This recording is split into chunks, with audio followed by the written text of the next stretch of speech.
I will now give the floor to the distinguished representative of Turkey. Ambassador, you have 5 minutes. Thank you, Mr. President.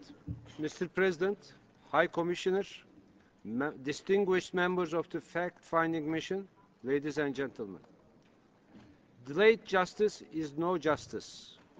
Justice delayed is justice denied. We are grateful to the fact-finding mission for the timely submission of their report. They did an excellent job which is worthy of women and men of integrity. They have produced an objective and balanced report on the basis of which the Human Rights Council will be able to continue to seek justice without further delay. With its resolution 14/1, the Human Rights Council reacted promptly to the Israeli military assault on the flotilla of ships carrying humanitarian assistance to Gaza.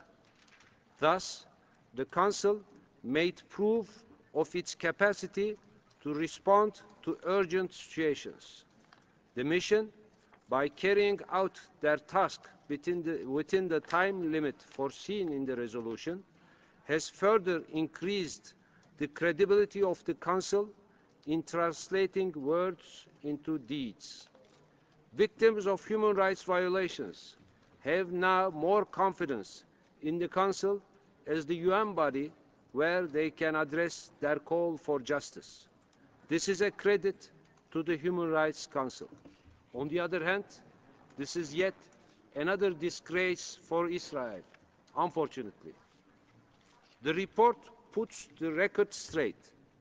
The military attack on the humanitarian flotilla is tantamount to a series of grave violations of international law, international humanitarian law, and international human rights law.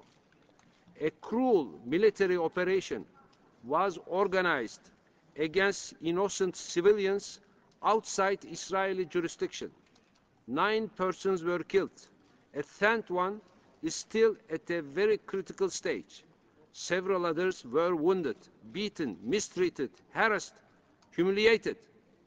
All fundamental UN instruments for human rights were breached. The report shows how far the Israeli soldiers can go in disrespect of human life and dignity. While reading the report, I could not help asking myself whether the Israeli soldiers have a heart in their chest or a stone. Mr. President, in such a case, the government concerned would be expected to apologize and take necessary diplomatic and legal action to redress the situation. Alas, Israelis have chosen to enhance their reputation for non-compliance with international law and norms. They feel free to use disproportionate force whenever and wherever they wish and consider themselves above the law. The protracted investigation they are carrying on in Israel is perceived by many as a farce. Israeli authorities use subtle tactics to ensure impunity for their security and military personnel. It seems that Israeli government makes efforts to justify the crimes and other unlawful acts of its military. Israeli decision of non-cooperation with the Council is equally inadmissible.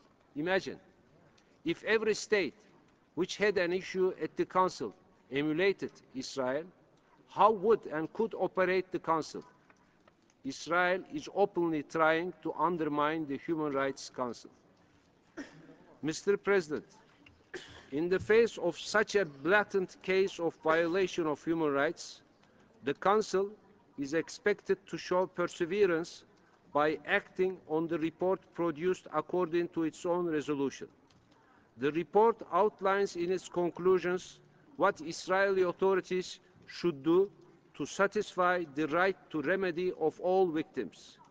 If the perpetrators of the crimes which are identified in the report remain unpunished, this would be yet another blow to the cause of human rights.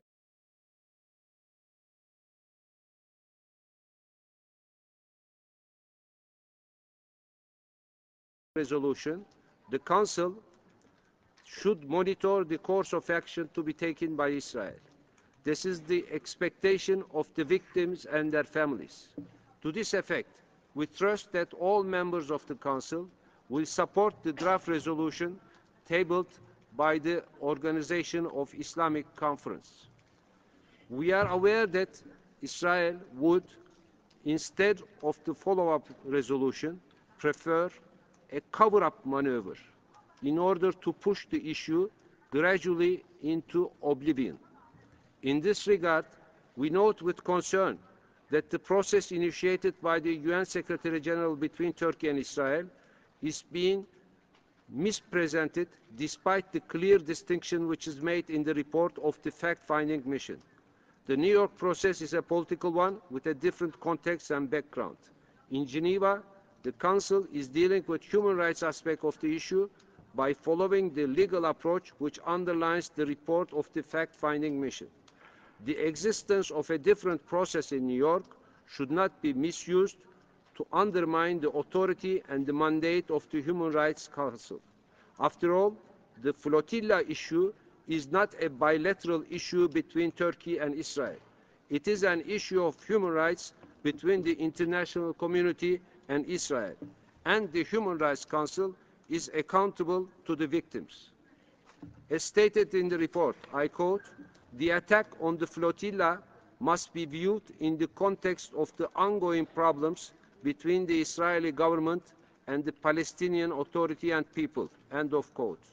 Against this background, correctly depicted by the report, we are confident that the Human Rights Council will once more stand on the side of the victims who defend the right and noble cause of Palestine and pursue the case until justice is done. Thank you, Mr. President. Thank you. Thank you very much, Excellencies.